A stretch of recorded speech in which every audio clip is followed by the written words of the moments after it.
내 양은 내 음성을 들으며 나는 그들을 알며 그들은 나를 따르느니라. 오래전 제가 미국에 공부하러 간 적이 있었습니다. 큰 기대를 가지고 비행기를 탔습니다.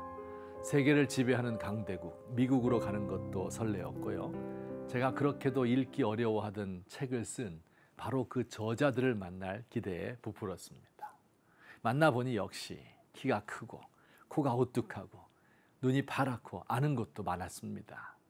가장 부러웠던 것은 어떻게 그렇게 영어를 잘하는지요. 내가 모르는 모든 문제에 대한 해답을 알고 있을 것 같아 어떻게든지 잘 배워야겠다고 결심했습니다.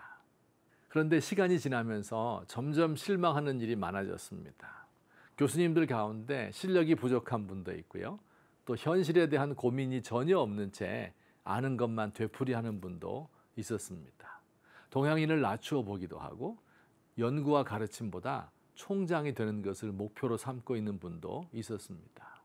정말 존경할 만한 분도 두어 분 계셨는데 너무 바쁘셔서 저에게 특별히 시간을 내어주지 못하였습니다. 살다 보면 길을 잃었다는 느낌을 받을 때가 있습니다. 내가 지금까지 배워왔던 대로 살아왔다고 자부하였는데 사회적 비난의 대상이 될 때 우리는 당황하게 됩니다. 지금까지 내가 정한 원리대로 괜찮게 살아왔는데 어느 순간 하는 일이 꼬이고 안 되고 인간관계는 나빠지고 마음은 초조해지고 미래가 불투명할 때 길을 잃었구나 하는 느낌이 듭니다. 어디로 가야 할지 어떻게 살아야 할지 판단이 안 섭니다.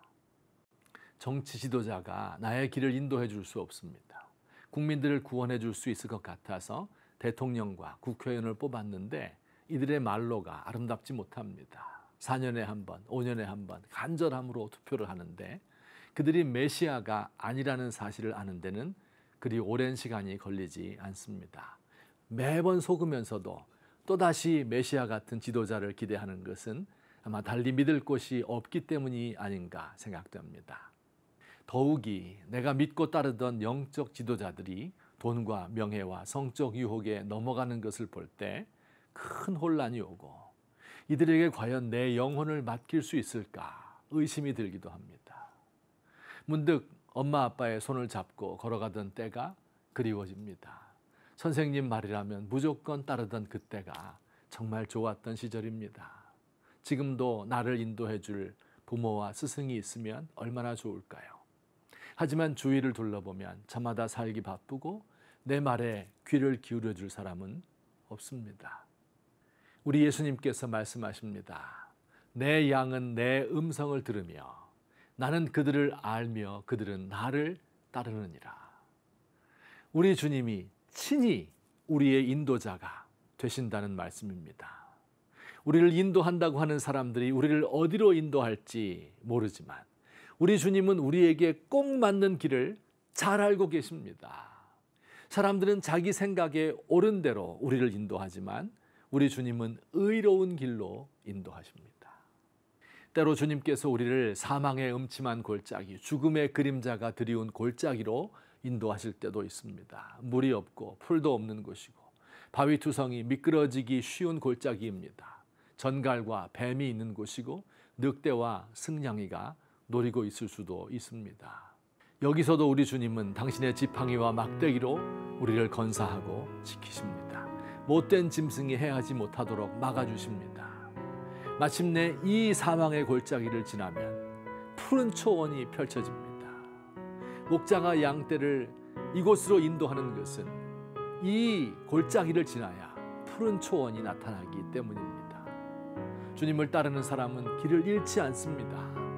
묵묵히 그를 따르다 보면 어느새 주님이 차려놓으신 잔치 식탁이 우리를 기다리고 있음을 보게 될 것입니다. 주님, 저는 지금 사망의 음침한 골짜기를 지나고 있습니다. 풀도 없고 물도 없고 갈증이 나서 죽을 지경입니다. 미래를 기약할 수 없고 나를 사랑하거나 도와주는 사람은 없고 나를 둘러싼 환경은 나를 압박하기만 합니다. 그러나 주님은 여기서도 나와 함께 하심을 믿습니다. 환히 펼쳐질 초원을 기대하며 묵묵히 따라갑니다.